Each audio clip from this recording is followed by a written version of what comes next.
ৰাজ্যত এতিয়া ভ্ৰাম্যমানৰ বতৰ প্ৰতিটো ভ্ৰাম্যমান নাট্যদল সাজু হৈছে নাটকৰ আখৰাৰ বাবে অসমৰ আগশাৰীৰ নাট্যদল ৰাজমুকুট থিয়েটাৰো সাজু হৈছে আখৰাৰ বাবে ৰাজেশ ভূঞাৰ পৰিচালনাত ৩খন নাটক মঞ্চস্থ কৰিব ৰাজমুকুট থিয়েটাৰে গুঞ্জন ভাৰদ্বাজ প্ৰসেনজিৎ কবিতা চুতীয়া চেন্ময় কটকীকে ধৰি কেইবাগৰাকীও নপুৰণি অভিনেতা অভিনেত্ৰীক দেখা পোৱা যাব ৰাজমুকুট থিয়েটাৰৰ মঞ্চত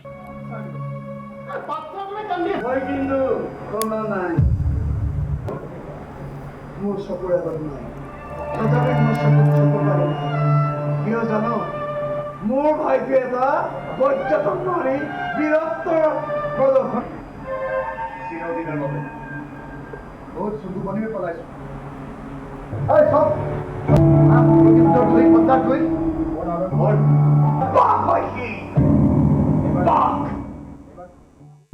জুলাইৰ পৰা আমাৰ নাট্য আৰম্ভ হৈ গ'ল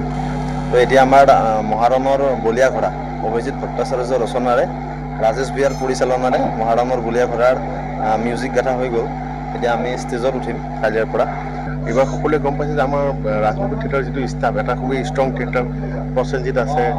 গুঞ্জন ভাৰদ্বাজ আছে কবিতা চুতীয়া আছে চিন্ময় কটকী আছে শ্ৰীমন্ত আছে তাৰপিছত আমাৰ শংকৰজ্যোতি ৰাজখোৱা আছে আমাৰ নৱাগত অভিনেত্ৰী প্ৰিয়ংকা শইকীয়া আছে খুবেই এটা সুন্দৰ দল আৰু এই মানে নতুন দলটোৰ লগত গোটেইখিনি য়াংষ্টাৰ এই য়াংষ্টাৰখিনিত কাম কৰি মোৰ খুব ভাল লাগিছে আমাৰ অভিজিৎ ভট্টাচাৰ্যদেৱৰ মহাৰণৰ বলীয়া ঘোঁৰা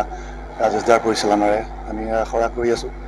আখৰাৰ সময়ত আৰু সেয়া মানে অলপ কষ্ট হয় মাত ভাগি গৈছে বহি চিঞৰি চিঞৰি নাটকখন খুব ধুনীয়া হৈছে বলিষ্ঠ সংলাপ আছে বলিষ্ঠ নাটক আছে আৰু মানে মনোৰঞ্জনৰ গোটেইকেইটা দিশে আছে আৰু গোটেইকেইটা ৰসেই পাব আৰু প্ৰতিজন অভিনেতা অভিনেত্ৰীৰ মানে বলিষ্ঠ অভিনয় দেখিবলৈ পাব দৰ্শকে